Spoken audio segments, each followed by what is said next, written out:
Hello and welcome to the Bubble Hangout Digital Careers Clinic with me, Bubble Social Media Manager Lauren, and our Digital Marketing Manager Amy. Now this hangout takes place once a month, and obviously being Bubble, we focus on everything to do with the digital industry. In this hangout today, we'll take you through some of the job vacancies we've got on our job board at the moment, and we'll talk you through some of the blogs we've written this month, and we'll also be answering all your questions about embarking on a career in digital. Also, if you want to submit a question during this hangout, then just click on the Q&A icon, which should be in the top corner of your screen, and send us your query, which we'll answer in the advice section of the show. So first of all, a little bit of news about us. We were lucky enough to be nominated for a few awards this month, which is fantastic. So we've been nominated for the Recruiter Award for Best Job/Careers Board, and also we've been nominated for a few awards at the OnRec Awards, including Best Online Candidate Experience, Best Niche Job Board, and Innovative Use of Social Media in the Recruitment Process. So obviously we're thrilled about this, but wish us luck because we would like to win. And we'll let you know how we get on as soon as we hear. Okay, so it's time to look at some of the jobs we've got on the job board at the moment.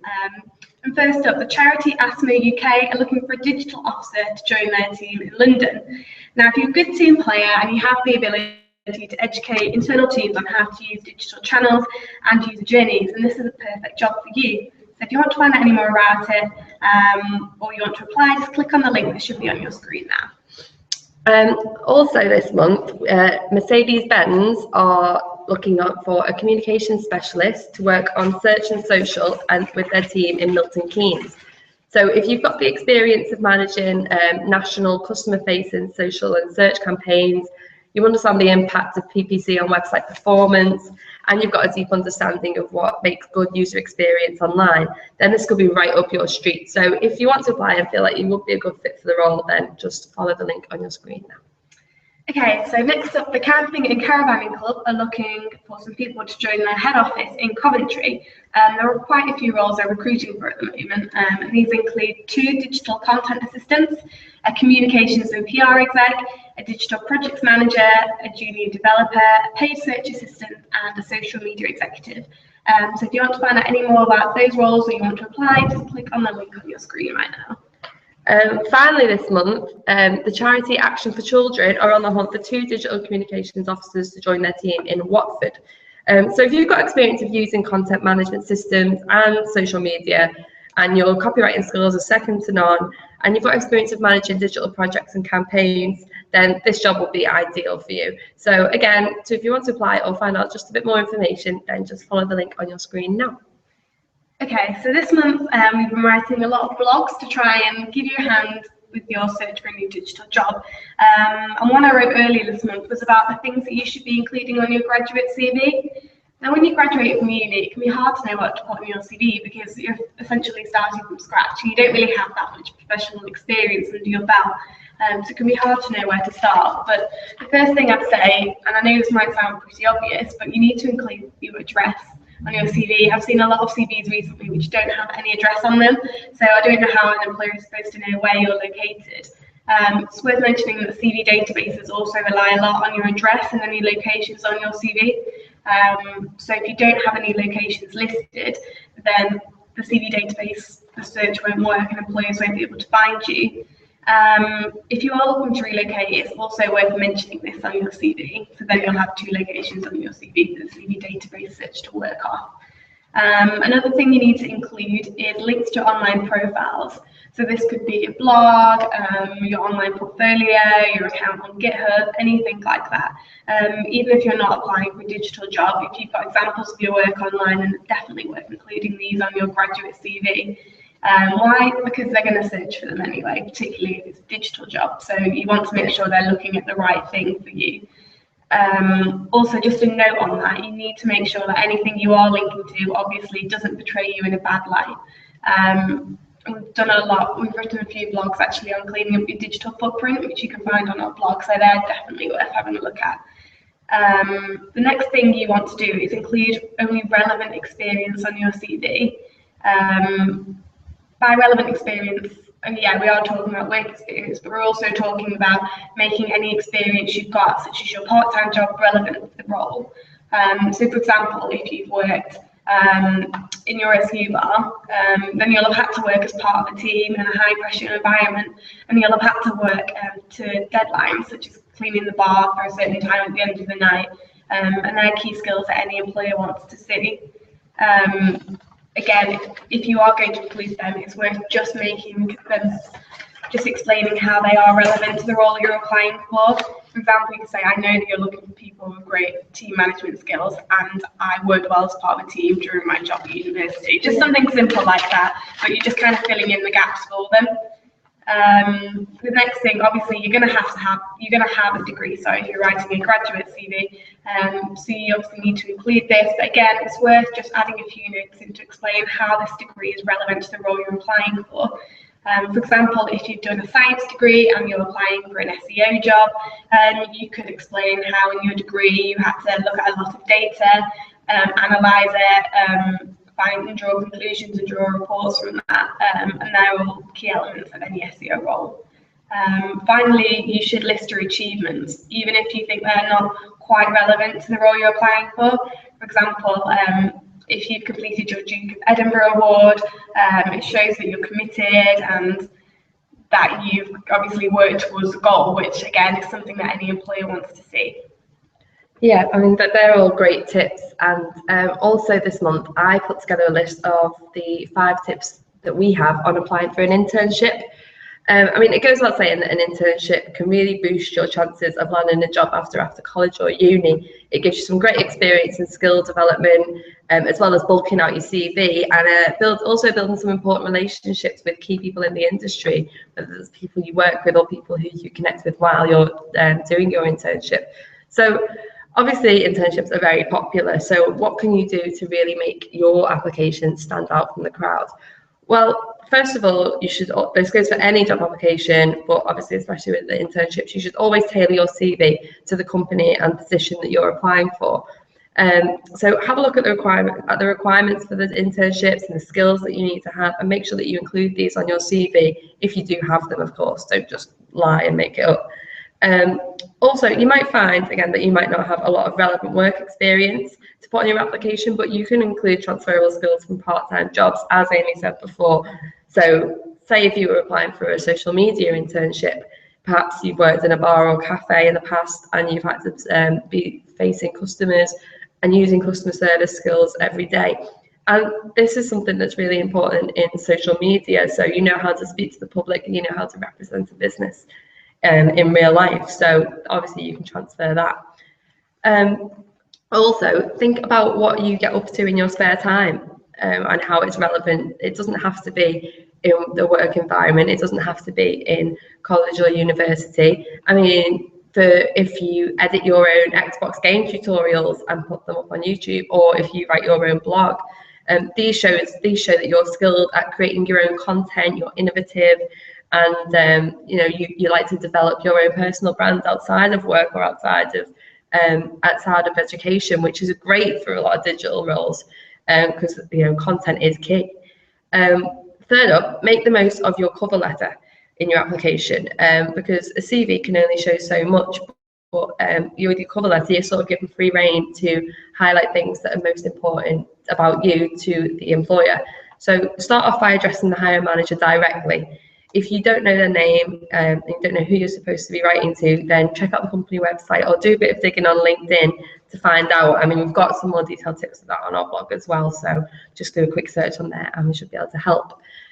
Also, use your cover letter to highlight relevant and impressive skills and experience that maybe you want to expand on from your CV, as well as impressing the hiring manager with knowledge of the company. So do a bit of research into the company's recent news on their press section of their website, or maybe just their ethos and their culture. And if you can showcase that you understand that and that you agree with it on your cover letter, then that'll really impress the employer. Also, before you send in the email internship application, double, triple, quadruple check that there aren't any errors in the email, CV or cover letter, because that just shows that you have low attention to detail. If you do have an error in there, and the employer will instantly disregard you, as we've learned. So even get friends and family to check over it if you're not too sure yourself. There's no harm in being meticulous. Finally, make sure you use a professional email address that just includes your name, just simple. If you don't have one, create one, because it gives off a better impression, and it's always handy to have a dedicated job-seeking email for your applications. I mean, we don't want, if someone sent us a CV with iHeartHarryStyles@hotmail.com, that'd be straight in the deleted items folder, and we probably wouldn't even open the CV, would we? No. So yeah, don't do it. And that's it for that. Yeah, okay, so this is the section of the Hangout where you can ask us anything. If you've got a question for us that you want us to answer, then feel free to ask it now by using the Q&A feature or in the chat box. We actually had a question in over the last couple of days, and this is all to do with speculative applications and how you can approach a company that isn't advertising for a job but where you'd like to work. So I'll start by saying that even if a company isn't advertising for a job, it might still be worth applying. Remember, it's all about getting your CV in front of the right people at the right time. So yeah, if you send in a speculative application, it shows that you've used your initiative and you're actively taking an interest in that business. Now, if you've seen a role at the company which they're advertising but which isn't right for you, then it can be okay to get in touch on the back of this by saying, oh, hey, I know that you're recruiting for this role at the moment. I don't have the skills you're looking for, but I am interested in this kind of role. Here's my CV, here's my cover letter, because I can just get the conversation started, which is really what it's all about when it comes to applying for jobs, particularly through speculative applications. That said, if you have applied for a job with this company for a different role in the past, then we wouldn't really advise you sending in a speculative application. This is for a couple of reasons, but mainly they already have your details, they already have your CV, and if you're the right fit for their company, they'll already have you in the maybe pile.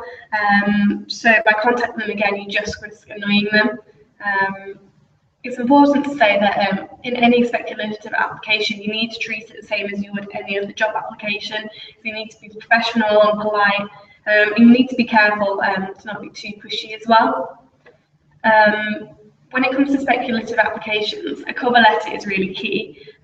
There's no use sending in a CV with no cover letter because it's just going to be really random. If I got a CV with no cover letter attached or anything, I'd think I'd been sent it in error, especially if I didn't have any jobs on offer at the moment.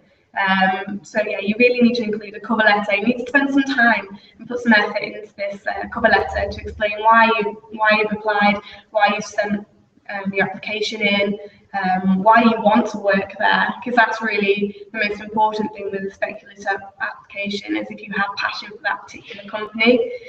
At the end of the email or cover letter, you need to be careful not to be too pushy. I know I just mentioned this earlier. So for example, instead of saying, I look forward to meeting with you, you should probably finish with something more like, I'd be excited to discuss any future opportunities with you if you think I'm a right fit for your business. This is just because it's just less it's just less pushy, and it comes across more friendly and like you're waiting for them rather than they should definitely contact you. Yeah. It isn't confidence, it's just, it can come across as arrogance. Yeah, definitely. I think that's a real risk if you end with a pushy line like that. Yeah. Lastly, with speculative applications, as with any other job application, I think it's definitely okay to follow up your application maybe a few days later just to check they've received it and it's not going into their spam folder. But after this, I'd say it's definitely best to just leave it. Yeah. Again, you just don't want to come across as looking a bit desperate. So really wait for them to get in touch. Okay, fab. We've had a question from Karen. Thank you, Karen, if you're watching. Hello. So she's asking, what is the hot job right now in digital careers and what's new? Well, we were actually discussing this not that long ago, weren't we? I think one of the big things right now is content creation. Definitely. Yeah, content is so important to brands and employers, and I think more and more companies who maybe aren't traditionally digitally focused companies are realizing how important content is. So and yeah, it's anything from social content to site content. It's a really big part of digital right now. Yeah, on that one as well, I'd say content's definitely got a lot bigger since Google started to introduce the Panda algorithm and the Penguin algorithms over the last couple of years. You know, brands know they can't just rely on technical SEO to rank well. It's, you know, it's more and more about digital content and quality content at that. So I think that's why we're seeing quite a big surge in brands that are looking to invest in this area at the moment. Yeah. Also, I think paid. Sorry, we've got so many ideas. Paid social is another one. I mean, I don't know how aware you are of this, but a lot of the social platforms, Facebook, are fiddling with their algorithms. So when a business will be posting on their platform, they will. It won't reach all of their fans, and this is a clever way of Facebook and the likes to promote their paid advertising, because obviously they have to make money at the end of the day. So we think that there's going to be a lot more paid social specialist roles, rather than just having one person or a team of people who look after social media, including paid and organic, and all as one. You're going to find a lot of people who specialise in getting those paid social advertising, analysing it, managing budgets, etc., and just purely focus on that, not the organic side of it. Definitely. I think another area where we're seeing a lot of growth at the moment, on Bubble in particular, is all to do with digital communications. We're really seeing a bit of a crossover in terms of social media, merging more and more with online PR. Yeah. So we're definitely seeing a big surge in that, as employers are kind of looking to not treat PR and social and copywriting and digital content separately. It's all kind of falling under one umbrella now. So we're definitely seeing a surge in demand from big employers looking for candidates with those kind of skills right now. Yeah, so I hope that helps, Karen. Also, just another question that we had submitted previous to the Hangout was someone said they need references for a job that they're applying for, but they're not too sure how to go about asking people for a reference, what's the right protocol, etc. And I suppose if you haven't done it before, you wouldn't be too sure how to do it.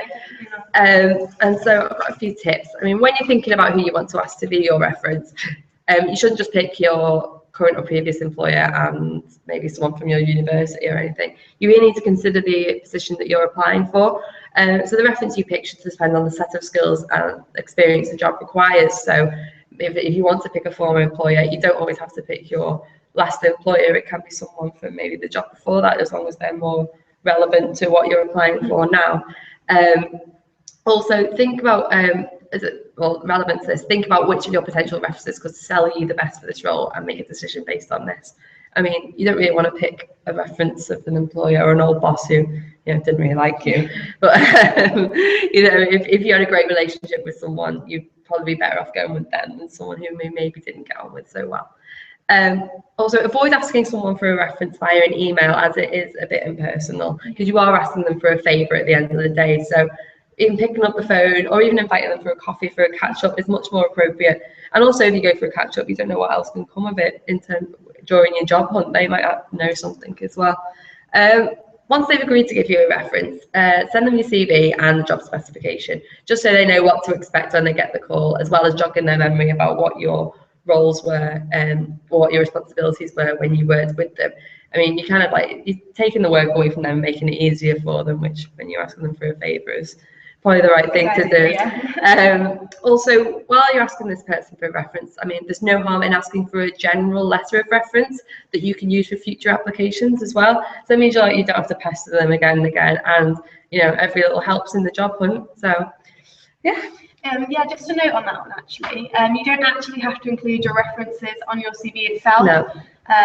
That's really important to note, because I know that when I graduated from university, I had no idea. I thought you had to list them, but you don't. You can just put references available upon request, and then you can obviously contact the right person for that particular role you're applying for. Yeah, once you've been asked for it. Also, thanks for your nice comments, Karen, as well. I can see them popping up on the side. So great news for you as a content writer. Brilliant. So I don't think there are any more questions now. No. So I think that's it for this month's Hangout, unfortunately. I hope you liked it. You can find links to all the jobs and the blogs we talked about on the YouTube channel later this afternoon. Also, we'll be back next month for our next Hangout, and thank you everyone for watching, and we'll see you next month. Bye. Bye.